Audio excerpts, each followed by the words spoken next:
Hi, and welcome back to Healthcare Simplified with Manvit Richter. I am glad to have you in the studio with us today. And we've got two great guests, and we're going to unpack something called female menopause. What is it? How dangerous is it? Is it dangerous? What do we do about it?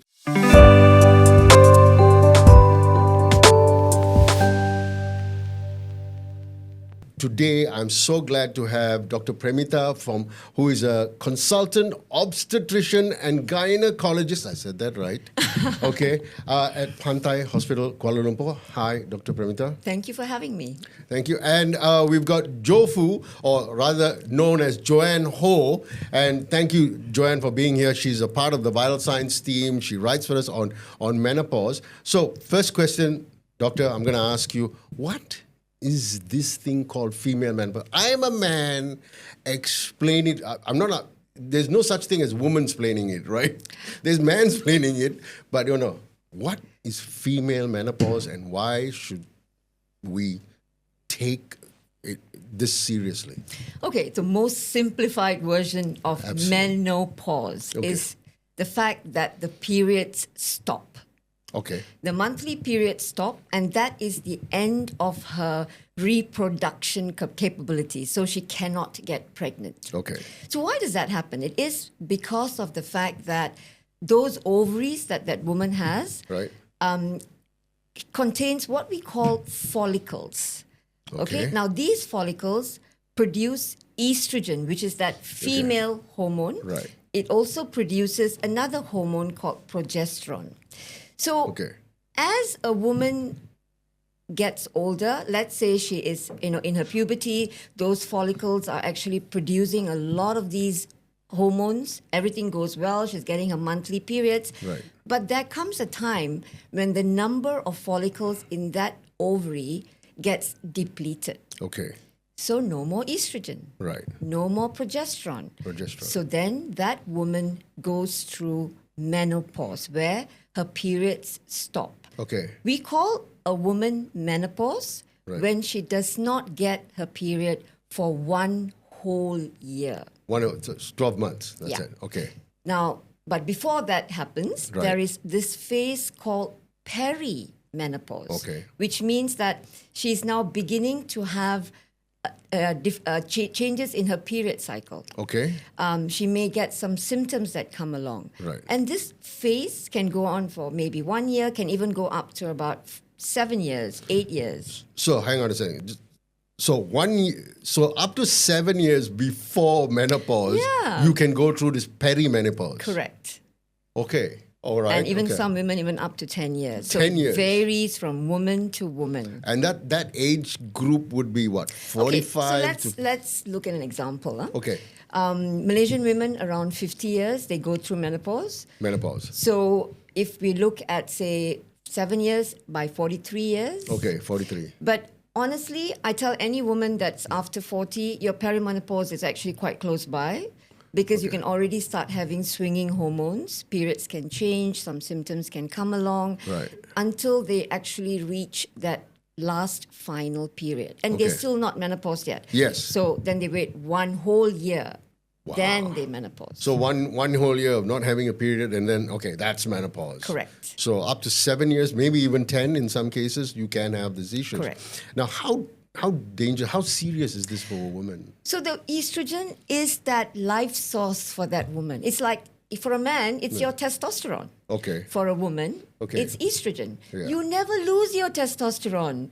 We lose our estrogen. So that's how significant it is. Okay. So when we lose our estrogen, which is our life source, that's what keeps us well, healthy, keeps that cholesterol away, keeps that sugar away, keeps our mind working, keeps our bones strong, keeps us the woman that we are. Okay. So once that estrogen level starts playing up, then we start having problems.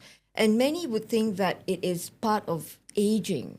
So let's look at just aging. Everyone thinks, you know what, I'm getting older, so it's okay. Okay. So for a woman, she has to look at two parts to it.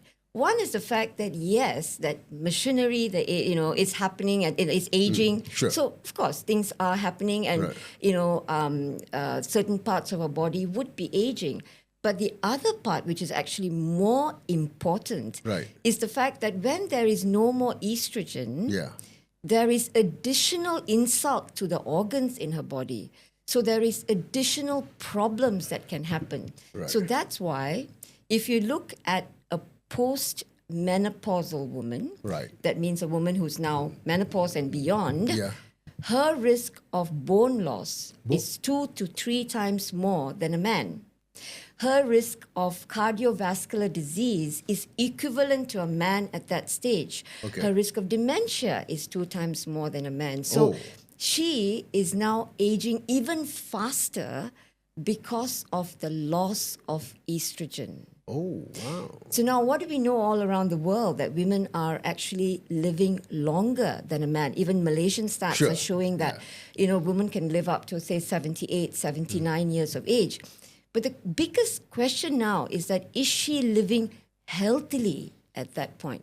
She is living 2 to 3 years more than a Right. man. Yeah. But her health is actually much worse. Oh, wow. Yeah. So this is something that we really need to. We have to wake up. We have to pay attention. Yeah. Because there are lots of things that we can start doing right from, way beyond perimenopause, Right. that can help us look after ourselves for later. I mean, it's like buying a car. Sure. And you want to look after your car. Right. You can't just think, oh, I go every 6 months and have a checkup. Yeah. It's going to be good. You need to get good engine oil. Sure. You need to make sure that, everything works nicely. Make sure the tires are good. Make Sure. sure you clean up the car properly. So all these little things, keeps your car well as long as you want the car. So Sure. similarly, we need to look after ourselves. But most importantly, we need to wake up to understand that these changes are significant as we get older. Yeah, it is. And the reason why we're doing this today is obviously because Joe, who I've known for a long time, a little bit over the past few years, she sort of dropped off. We couldn't connect with her as easily as we could before. And well, she was going through it. So Joe, tell us, I mean, how did you feel, and what was that transition from you not knowing what was going on with your body, your hormones, all these things, and then for you to realize that, hey, these are the things, because sometimes it's not known to everyone. I mean, as a man, I'll tell you, I've not heard of this until the past couple of years, and there's a taboo subject, it's a stigma. I have no idea why, but Joe, tell us that human element of that. Sure. Firstly, Manwar, I mean, as a man, you don't even know much about it. As a woman, I didn't even know anything about it. Okay. So as long as I got my period every month and it shows up and my cycle was, normal, I really felt like I didn't need to know much about it. Okay. And then one day when the symptoms started to hit me, so it started with, for me, it was the brain fog. That was probably the most debilitating, because it meant that I just could not function. Like I could read something, a contract usually quite quickly. Right. And then suddenly I was reading it over and over again, and it just didn't make sense. Okay. So I would take about 5 times more to do the work that I used to do in an hour. I would take 5 hours. So that was so frustrating, because I used to be quite a driven individual, right? So I think it started there, and it was on and off. Some months were better, some days were better, some days were worse. Okay. And it didn't even hit me at that time that it could be perimenopause. Okay. Right? We know about menopause, that, our moms kind of went through it. Sure. But what is perimenopause? No one told me about it. I didn't even know where to go. And I'm so glad that Dr. Premitha explained it so well. Yeah. And as a man, you're learning about it today, but the fact is most women don't even know about it. Sure. And that's scary, because it's happening to our own bodies, right? We get to go through it because we are living longer now. Right. So that was about 4-5 years ago for me. Okay. And after a while, the symptoms actually start to, I would say, stabilize a little bit for me. It's a very So you go through this for experience. about 4 to 5 years, and then it starts to stabilize. Yeah, for me, it was about 2-3 years. Okay. And then I started to, I wouldn't say it went away forever, because there's so many symptoms, right? brain fog is just one of them. Okay. I still got my hot flashes. Okay. But my brain fog was a little bit tapering off. Like I could be coherent, I Okay. could read something. And that's when I felt a little bit more, I would say, driven to find some answers for myself. Okay. At the peak of my perimenopause, I was in no shape to find help. I didn't want help. I didn't want to get out of my house. Maybe that's why Sure. I kind of fell off the radar. I didn't even have the drive or the desire to go and get help. I was just in that little black hole. Maybe for me the symptoms were severe. I'm not sure, but Right. that was what it was like for me. So it's really hard to get help, let alone know where to go for help. So But did you know at that point that there was something wrong? Did you Yes. have that? That's perimenopause. You already knew then? I suspect it was menopause, but Okay. I wasn't doing the research to find out, what is Sure. perimenopause, what is menopause, because You are in that not condition. driven, just don't have that desire to. And so I think when it started to stabilize, I was like, okay, I need to get on top of this, like now is a Right. good time to get on top of it. Did my research, found out, okay, that's clearly perimenopause. Okay. Go and got it, Okay. go and see someone and got it sorted for me, for myself. So I'm sure you've heard hundreds of stories like this now, because you've been doing this. You've been in this area of menopause For since more than 20 years. 20 years, and we're still not talking about it enough. Yep, trying my best, but Yeah. it's still not quite out there. But I must say that in the last few years, it's got a little bit more better. Okay. But we've got a long way to go. And what should be the ideal situation? I think I would like more menopause chatter. I would like more menopause awareness. I would like more open discussions about menopause. Okay. But we are living in a society, and it's not only Malaysia, it's everywhere around the Okay. world. So we are living in a society where menopause is associated with aging. Okay. And when you talk to a woman about aging, Right. she's not going to be quite forthright with it, because however well educated that woman is, or however well educated that society is or the country is, aging is still a stigma, and you cannot run away from that. So in the sense that if you get older, you may not be as productive. If you are a woman, you may go through hormonal changes and you may not be that productive at that particular time. So we are still living with that, and we women are fighting it. Because a lot of women around the world who are at their peak of their career are probably in their perimenopause and menopause, age group. Okay. And if all of them can slowly start, they are starting, but if all of them can actually, like Joanne, come out and start talking more and more about it, like I am, I'm Right. all out and I say, I'll tell Okay. everyone what my age is, and the fact that I've done more in my post-menopausal years than I've done, before that. Right. And try and give a good feeling towards it, that Yeah. would be a start. So the fact that we don't talk about this enough, has it come to our society? Has it come? I mean, obviously this all happened to all our parents. It happened to my mom, your mom, your mom. It has happened. But that conversation was never had then.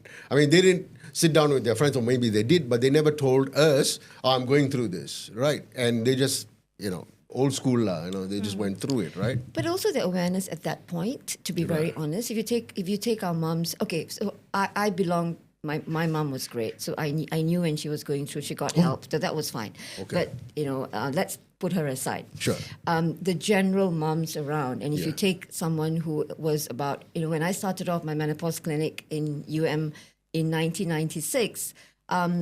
The word menopause was just slowly coming out. So if you take a mom who was going through menopause in her 80s, she didn't have any idea about it.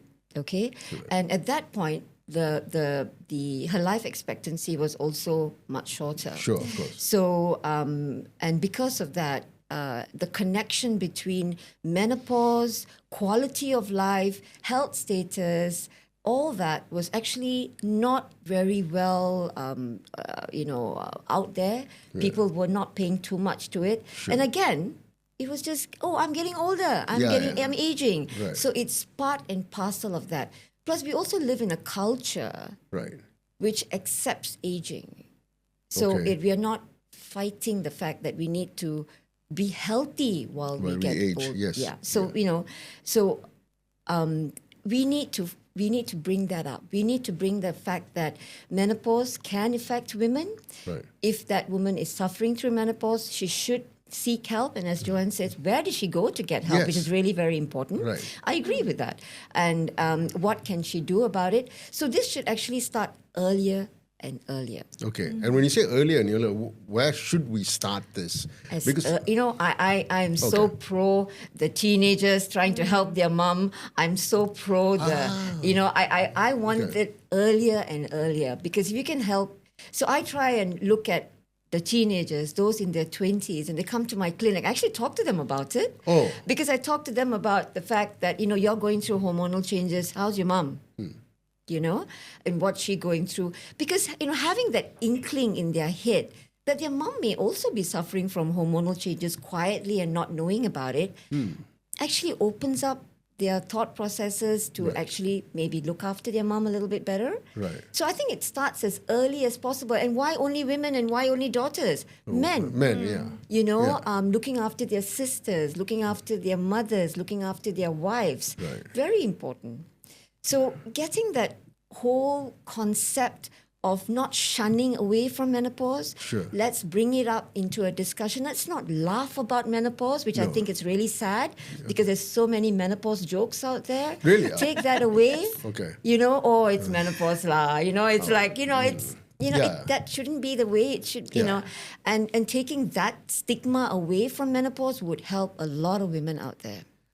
I mean, I've been obviously doing some research before we did this podcast, and I realized that women unfortunately get the shorter end of the stick here, right? Because as they grow older, I mean, they get married, they want to have children, and there's this big piece of their career that's thought, oh, you're supposed to be you're a mother, you're an entrepreneur, but tough. You need to take care of the kids, not the man's job, right? This is the culture here in Asia, right? So there are women who take a leave from the workforce, and then they come back later, right? Maybe 5 years, 8 years later, but they're behind the curve already. Oh, absolutely. Because the guy who grew up with them and went to university with them, suddenly he's a senior manager and you just come back as the manager, right? So you lose that period of time, right? And then suddenly you get very effective and, you're good at your job, the momentum builds. And then you hit your 40s and then boom, it's so unfair, right? Yeah, it's I terrible. think it is so unfair. Yeah. Because I can tell you so many stories, exactly what you said, of women who have taken a break from their careers because they wanted to actually spend time with their kids and get them to a better place, and then coming back into the workforce and not being able to cope with whatever work that they're doing because number one, they're lagging behind because they've left the work for some time. And at the second time, the second thing is the fact that they are going through hormonal changes and they can't cope with it at that time. And then comes the fact that everyone looks at them and say, you're a woman, why, and degrades them, which is so unfair. It is. I'm not pitying you all because, that's not what I'm saying, but I understand that's what it is. And it's that's our the fault. reality. It's the man's fault for doing that. No, and then, I think it's society. To be honest, I don't think it's man. It's just it's the society that we grow up in, and everyone's got a place. Yeah. And we have to follow that rule. And here we are trying to say that why is it that we have to have the periods and we have to have the babies, and then we have to stop working, and why is it that we can't continue working and be as productive and bring in that income and everyone be happy together? Yes. And Joe, from your point of view, I mean, when you found out that you're going through this, was it easy for you to find a community around it to help you go through it? Because I mean, family, friends around, did you have those conversations with your mother or ask her, did you go through this? Well, unfortunately for me, it's a little bit too late. My mom is in advanced stage dementia, but which is why I'm so passionate about this conversation right now. I mean, I recently had an event called Menopause, and surprisingly, most of them were like 35 years old who came. Oh, and they good. I'm thanked so me happy. after that. And they were so happy that That they was could go back fantastic. and have that conversation with their mom, which they never had before. So it was, their moms were like so thankful that they were having that conversation with their daughters. Wow. No men. Yeah. at that event, but maybe Yeah. the next one. Yeah. So for me, I would say, is it hard to find that community? I am still looking for that Oh, community. my word, yeah. It's hard because the hardest is actually other women. I think men are I actually agree. supportive. I agree with that. It's Yeah. the other women that's even more difficult. Correct. When you say other women, are they the same age, younger, older, or For just me, generally? so far, are the women that have gone through it, who Okay. have gone through it and asking me, why you're talking about it. You know, every woman has to go through it. Why are you still talking about it? You know, I went through it. You know, I came out So- all right. Well, Yeah. Oh, okay, good point. I came out all right. Yeah. You don't really come out of this all right, right? Because you're talking about cardiovascular, bone So issues. generally, if I give you a simple rule of 1/3, okay, Okay. 1/3 of women actually would not have any symptoms. They Okay, actually 1/3. handle it well. Okay. 1/3 would have some symptoms, but they're able to cope with it. Okay. And then you have the other third, which actually have bad symptoms that affect their quality of life and things like that. So what I tell to the first group and the second group is the fact that you may think that you're managing it well because you're just looking at symptoms. Right. But there are other changes in your body Yeah. that you are totally oblivious about, Right. which is actually the silent killers that you still need to go in and have a chat, with Right. your doctors about. Right. So we're talking about general checkups, getting your blood pressure checked, going and getting your blood tests done regularly, getting your mammograms done or your breast ultrasounds, getting your pelvic ultrasounds. I mean, just go in and have a half an hour chit chat with your doctor every 6 months or 1 year. See where you stand. What are the things that you can tighten up? Okay. Doing your bone density, because we are looking at preventing problems rather than Sure, yes. treating Right, problems down the line. So right. it's always preventing or early detection of any problems, because Right. then we can then handle health much better as we get older. Okay. But then there are women who don't want to do that because don't want to know, because they feel that they're well. So, their mothers went through it well, but how well, no one would ever know because they never went for checkups. Sure. Or their aunties went through it well. If they can go through it well, why do I have to take that extra effort? So we are, always combating these kind of fears, Right. denial Right. aspects, which can be very difficult. Right. And the fear of the fact that if they get to know something, they have to do something about it. Well, it's reality, and Yes. I think we shouldn't be let down by such women. We just continue to educate, increase awareness, and even if it hits home with one woman, we have done a good job. So I'm always advocating for people to go and do their yearly checkups. So for men, it's, when you hit 50 or something, go and do your prostate. 50, you should go earlier. Okay. You heard that. Doctor said, yeah. So, you've got to do all these. Are there any special or separate checks that women should do to find out what? Well, I think, what's nice these days is there are lots of comprehensive health screening centers, Right. which do yearly checkups. Right. That's a start. Okay. Don't even have to see the doctor. You can go and see the doctors in that health centers. There are many packages that you can actually pick up and do. That's a starting point, right? Right. So Yes. at least by doing that, you can actually find problems out Okay. early. Right. So I would encourage that, or go and see a general practitioner or your own doctor who you know for many years, your family doctor. Yeah. If that's your comfortable doctor, go and see that doctor. And get your blood pressure checked, get your blood test done. And then from there, your family doctor can then direct you accordingly to see whoever that you need to see. Okay. Or if you're comfortable with your gynecologist that, who delivered your babies, go and see your gynecologist. But what Okay. we want you to do is walk in that door to start that I want to look after my health. Okay. That step has to come in. So I've got a dumb question for you. Questions are never dumb, but never mind. Okay. So is a male doctor that a woman walks into and tells these issues to, is he good enough? Or will they know? It's not whether you're male or female, and I will okay. take that away completely. It's Okay. what you are comfortable with, Okay. and what your rapport is with that doctor. doctor, And if you're right. comfortable with your male gynecologist, why not? Okay. Because he knows your history, right? Right. So there are other clues. Let me tell you about a few things that happen in pregnancy that can actually sort of let us know how you're going to be at menopause. Okay. So let's say during pregnancy, Right. you have high blood pressure. or you get diabetes in pregnancy. Right. 80% of these women will get high blood pressure and diabetes at menopause. Okay? Now, let's say you get postnatal depression after delivery. Right. You are going to get a bad depression. Not you are, your likelihood of getting bad depression with menopause is there. So all pregnancy is a pickup. I see. So okay, your okay. gynecologist knows a lot. So that's how I actually advise my women. I know what they're going through at that time, and I say, hey, you know what? You need to look after yourself, because then I'm already opening up their mind to the fact that these are the possibilities as they get into that phase in their lives. So that's awareness, right? Right. Yeah, especially Absolutely. when it comes to postnatal depression and Sure. things like that. So they know that these mood swings that come in after Right. delivery, and some of them have to go on medication, that can actually get exacerbated towards the end. Those are signposts Correct. that you Yeah. should Yeah. take So these are the notice of. flags that we have. These are the flags. Yeah. Yeah. So Absolutely. I'd just like to add, Sure, though, go ahead. like when it came to my turn, the last time I saw my OBGYN, other than the pap smears I do at my comprehensive, was when I delivered my second child Right.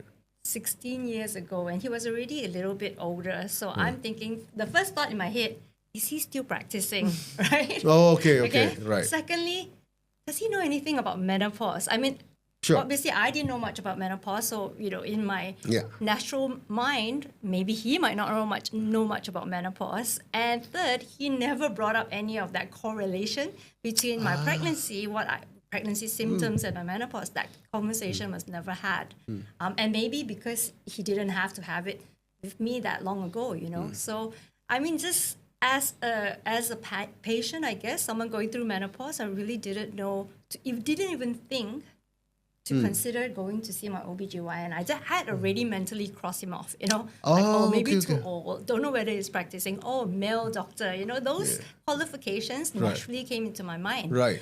If I had seen Dr. Premitha different, because I know she's a menopause expert, Right.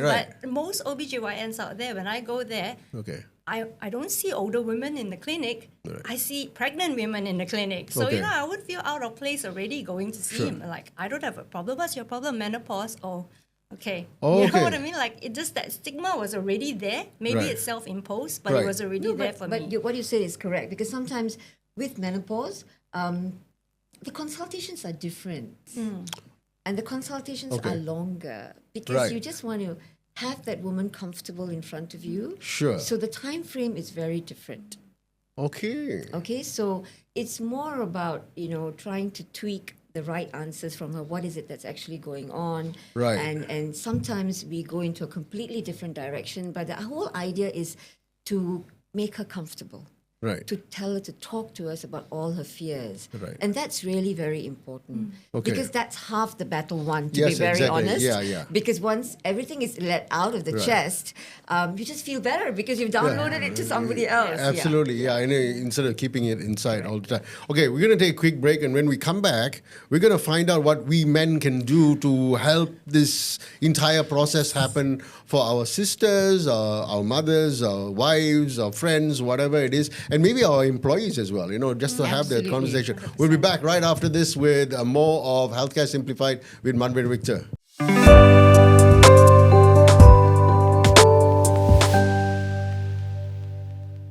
Hi, and welcome back to Healthcare Simplified with Manvir Victor, and we're here with Dr. Premitha and Joanne Ho, and we're trying to unpack female menopause. Just now, Doc, you said that you started this in 1996 in University Malaya. What prompted you to start it way back then? So going back to when I just mentioned very briefly about my mom, Yes. remember? Yeah. So she had what we call a surgical menopause. That means that it was not a natural menopause where her ovaries slowly stopped functioning. It was because she had a lot of fibroids, and so she had to go for a surgery. Right. And that surgery not only removed her uterus, but removed both her ovaries. Okay. All right. So overnight, Right. from estrogen levels that were really good, it completely drop to zero. So we know that women who go through what we call surgical menopause have Right. it even worse. Okay. Because their body doesn't have time to sort of adjust to lowering estrogen I levels. It is see. like Overnight, overnight, bam, yeah. you've Boom. you're into menopause. So she had a lot of menopausal symptoms, but fortunately, or, in a way, because it's a doctor family. Sure, So, okay, all right. we recognized it, and we got her help, and she became much better. And after Okay. that, she went on hormonal therapy for 20 over years. So, Right. Yes. so I think that sort of, and that was a time that I was actually doing my housemanship and, Okay. and then going into my postgraduate and things like that. And I think seeing her go through all that Okay. actually it resonated very deeply in me. And that's how even, I had a very good boss who actually talked to me about why don't we start a menopause clinic? And, everything sort of gelled together at that Right, right. particular time. And then I went ahead and started the clinic. Oh, that's fantastic. So you started it there, now you're in Pantai, and Yeah. you're furthering that work now. Well, I think we've done a lot for this country. I mean, again, not enough. We've got Not so many things to do. We actually brought out a webpage for menopause for the country for both healthcare professionals and the lay public. In 2022, we actually brought out a clinical practice guidelines to make menopause simpler for that healthcare professional out there, Right. which is available, through it's online. It's also Right. available as a hard copy, which made it very clear on what to look out for. What were the Malaysian stats about menopause? About Okay. what are the drugs available to help women? But not only that, what are the lifestyle changes that you got to do? How do you look after these women in terms of what tests that you do? Sure. And and it went with all the supplements and all the other things that we can use. So a very Malaysianized form of guidelines, which I very think good. is really very important. So that came out in 2022. Today, 2025, Yeah. I actually think that's already outdated because we know Sure, okay. so much So much more more, about yeah. it. So I know it's on my list of things to do for in 2 years' time to update the whole guidelines. We're actually educating healthcare professionals. We Right. started doing this many years ago, but right now we are intensifying it. We are going around the country having workshops to actually educate healthcare professionals. So last year we did 4 venues. This year again we're doing 4 venues. We even went up to Kuching to teach Okay. healthcare professionals because it has to be a multi-pronged Sure, attack, right? So absolutely, you've yeah. got the healthcare professionals. Then we have brought out pamphlets, which is all based on QR codes. Okay. Very, very diagrammatic, simple, informative pamphlets to actually get it to even the clinic kesehatans and the small Okay. villages out there, all based on QR codes in all 4 languages. We've got Wow, it out that's there a in lot. English, Bahasa, Mandarin, and Tamil. Tamil's the hardest Okay. to bring out, okay? But we managed to get it launched last year, so it is going out there. Again, infancy, but it's getting out there. And we're bringing in a lot of research. I just actually completed a huge research project last year. Okay. I'm in the midst of writing it up. 1,800 over women Wow. in Malaysia. Right. Women who are experiencing menopause at work. Women between 40 to 60 years and how they are handling it.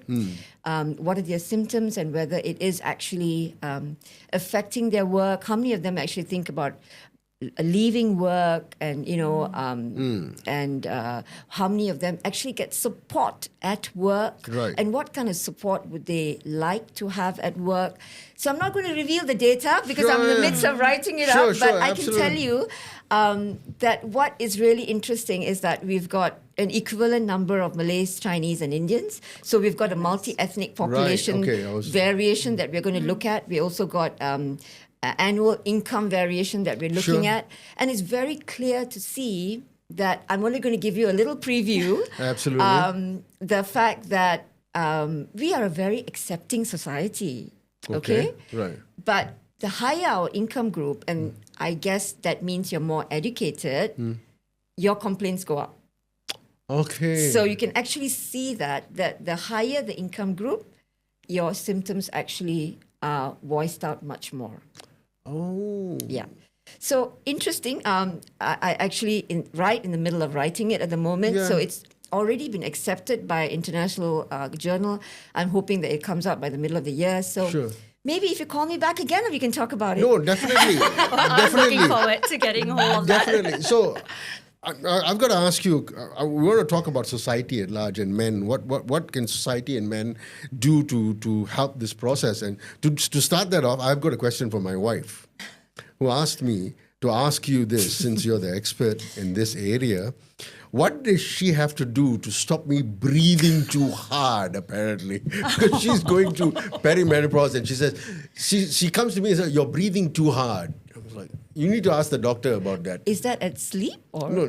Normally? I mean, just normally I could be sitting next to her and you're breathing too hard. It just sort of like, it triggers something. Because the tolerance level comes down. Okay. Because you're already hyper. You just cannot Right. take, you're short fused. Okay. So your estrogen is not there to get the synapses nicely Okay. synchronized and Okay. well oiled. Right. So you're short fused. So everything you are Triggers. And isn't irritability? Yeah. a Yeah, as an symptom? irritability. Yeah. Yeah. So what should we do? I mean, what should the family unit do? Still breathe. Don't Yeah, stop I breathing. mean, I'll still breathe, but so suddenly you turn down, tell me you're breathing too hard. Tone it down. But I think understand where she's coming from. Yes. Maybe she's had a bad day. Maybe something else actually triggered a lot of things, and Right. then you are just by the way, By the way, yeah. there. Maybe she didn't sleep last night. Right. Maybe she was having a lot of hot flushes or her joint pains. Now, okay, the other thing I'm going to tell you is that we talk about hot flushes and night sweats with menopause. We haven't spoken about the symptoms, but Right. that's Western. Western? Asian women Right. and Singapore data, Malaysian data is equivalent. Right. We are complaining more about joint pains. Oh. All right, okay. joint pains and sleep issues. Right. Okay. So the hot flushes and the sweating at night is actually number 5, number 6 on the list. Okay. While in the Western counterparts, that's number 1 One. and number 2. Right. Okay. Okay. So we women in Malaysia and Singapore, because the data is equivalent, I've looked at the Singapore data, is actually joint pains. Joint pains. And so what do we do as families? How do we start this conversation with a woman who's going through this? I'm just putting myself. If I feel maybe my wife is going through this, I've just watched this podcast and I go like, is my wife going? How do I broach that subject correctly Well, enough? sorry Yeah. goes a long way.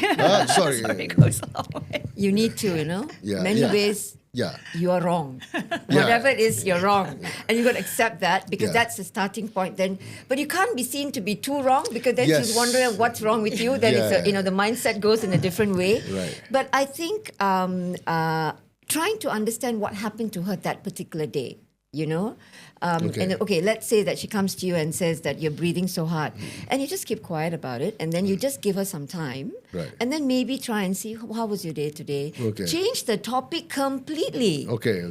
Did you sleep well at night?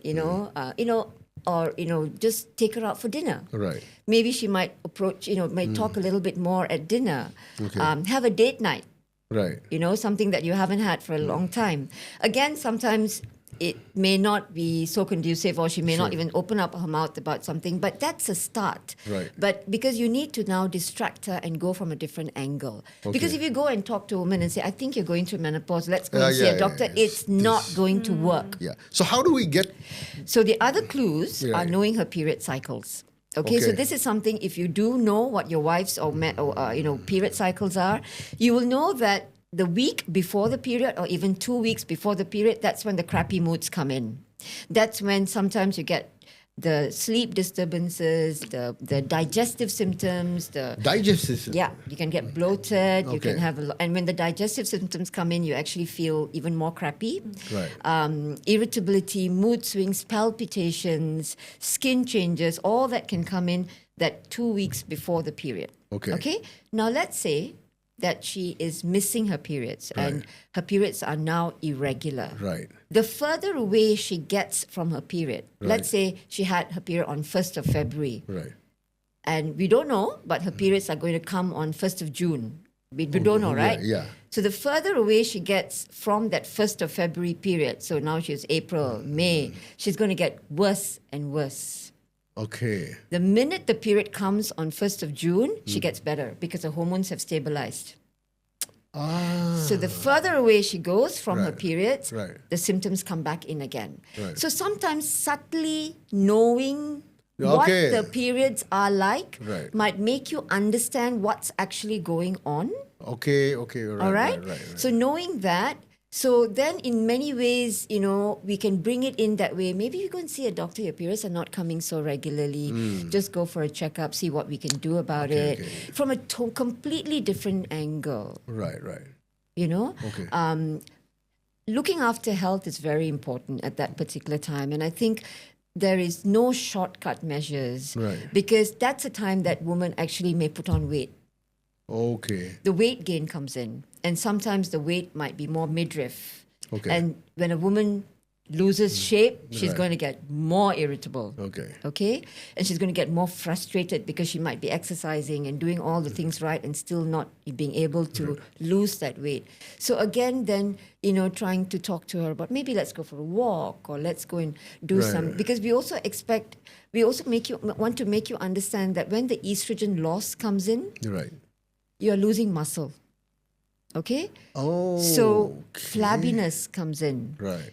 Cardio is not the great exercise that No, you do it's for a menopausal woman. No. Nope, not at all. You need to do a little bit, Right. but actually you need Weight training, yeah. Okay. muscle strengthening exercises. Okay. And, maybe say, let me go to the gym with you or let me get a PT and come in and we can do it together. Okay. Because that actually helps with the distribution of the fat and the muscle. Right. Actually makes her feel stronger, makes her feel better, makes you sleep better. So there are a lot of good things that come out of it. Right. So all these little things are very, very important. Approaching it from a completely different angle. Don't say go on a diet because a diet's not going to work. But, approaching it from the fact that maybe we eat a little bit more healthier. You and I will do it together. Be supportive about each other. So that works so much better. Wow. Your experience from this, I mean, Joe, having this your family around you during this time, did you talk to them? How did you have those conversations? Because we want to learn so that other people are able to other women are able to have those conversations as well. I'm really grateful. I have to say my husband said all the right things. Okay. He didn't say, I'm sorry, but he did say, I'm sorry you're feeling this way. I think that was very important. Paramount to me, just crying and telling him everything. Okay. Probably And then cried more. Yeah, probably. Okay. So many coffee chats where I'm crying, and then next day I'm feeling okay, Right. And he just goes, I'm really sorry you're feeling this way. Tell me how you're feeling. And it helped. It really helped to just talk to him. But beyond my husband, I wish I had other women I Okay. could speak to that could, journey with me and, just rally me on to say, hey, I've got this doctor you could see. Got this doctor you can see.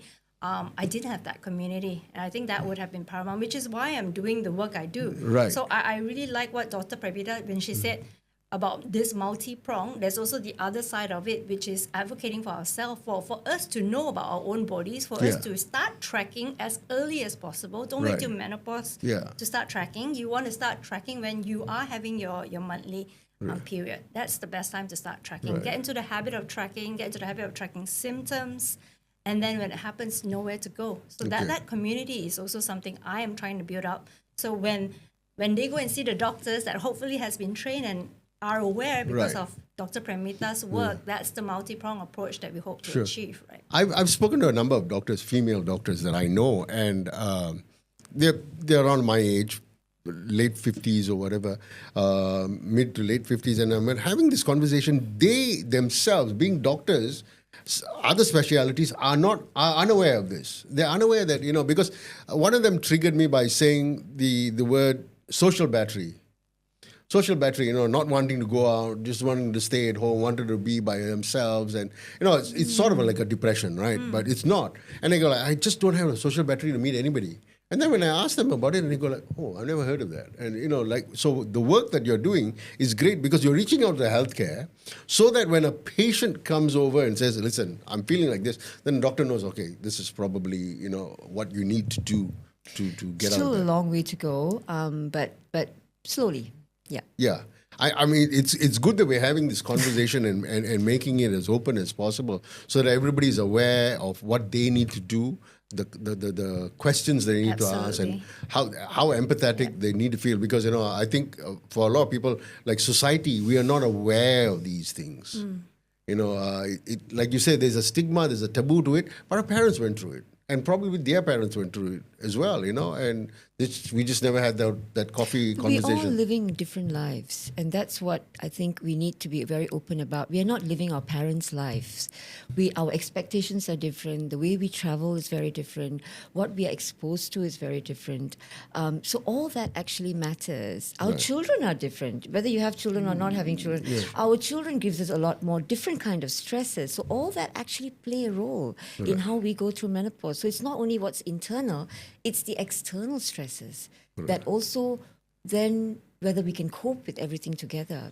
I like this conversation because we're talking about a condition that women go through, which is inside them, but has so much of outside influence that needs to happen before that thing can be fixed as well. Because, I mean, there's no medication. You're going to take one medication and say, that's it. No, I don't have menopause it's again. It's only part of the whole fixing the puzzle, sort of thing. Yeah. Right. And so my takeaway from this is menopause happens at one age where correct me if I'm wrong, for 12 months you don't get your period, then that's your menopause period. But there is a perimenopause, which is before that, can be up to about 10 years. And then there's the postmenopause. Yeah. So a few things I want to talk about there. Go ahead. So menopause, as I said just now, in this country, 50 to 51 years, that's when it happens. But we suspect, we're going to bring in new studies now, suspect it's going to be earlier because many parts of Asia is actually showing it to be about 48, 49. Okay. That's one. Number two is the fact that there is something called early menopause. That's when you actually menopause between the ages of 40 to 44. Okay, so that is early menopause. And there is a small subset of women who menopause even before the age of 40. So that's actually called premature ovarian insufficiency. So why do they menopause at that time? They may menopause because of the fact that those follicles, we talked about the follicles in the ovary, they were born with less follicles, or their follicles didn't mature so much, so their follicles was not working, so they have less estrogen. Or they have an autoimmune condition or a thyroid condition that which stops the ovaries from working. Or they have had surgery for some reason or the other, could be cancer related, that's taken away both their ovaries. Or it could be the fact that they've gone through chemotherapy and that's knocked away their ovaries. So there can be other reasons. Sure. So these women who menopause even earlier. Their risk of heart disease, bone disease, mental functions are 3 to 5 times more. Oh, wow. Because they do not get that protection from that estrogen until that normal age of menopause. Right. Okay? So there is premature ovarian insufficiency happening in about 3.5% of the crowd. Okay. Early menopause, and then you have the natural menopause, and we talked about surgical menopause where, when you have both your ovaries taken off at that time. But what I also want to say at this point is I just want to tell all men, women, everyone out there that if a woman does not get her periods for 1 year and then has a period after that, that's called post-menopausal bleeding. That means you're bleeding after 1 year. Right. It always warrants a checkup. Okay. And I just like to increase awareness about it. Yeah. Because even though it's a dot or it's a bleed, please go and see the gynecologist. Okay. Because in 20% of the time, it could be something ominous. So it's always good to get it checked up. So it's a standard line I tell all my patients who are going through menopause is the fact that, just remember, tell all your friends. Because up till today, even today, I had one patient, they said, but it's normal, after 1 year, you just get a period. It can happen to some people. And I keep telling them, no, it's not supposed to happen. Oh. So I thought I'd take this opportunity to say it. Absolutely. Yeah. I mean, so we've learned so many things today. And the key thing about this, I guess, is to have these conversations, have a community of people around so that you can have this safe space and a conversation about it. And there's no taboo. There is no taboo about your health. I want everyone to be aware that there is no taboo about something that can save your life, because if you have menopause at 50 and you don't take care of yourself before, you could have after effects of that, Correct. cardiovascular, Correct. bone issues, and that, that's long term. Yes. Because if you're going to expect to live until 78, 80, the quality of life It's so is extremely important, right? Yeah. Wow. Fantastic. Well, thank you so much, Joanne. Any final words, any thoughts for people? Well, Yeah. I would really like to say that menopause should be celebrated, actually. Absolutely, I it so should be agree. celebrated. Okay. The fact that we get to menopause at this stage in our life, when 100 years ago, a lot of women didn't even get to menopause. They didn't get to live that long. It is really a privilege. Okay. And with the resources we have, the education, the community, the support, and, solutions as well, we really can be at our prime. We can do so much more at this stage in our life Right. than ever before. So it really should be celebrated. Okay. And any final thoughts? I love the way she said it. Yeah. I like the fact that menopause should be celebrated. Yeah. So let's all go out there and celebrate a woman going through menopause and help her live healthily thereafter.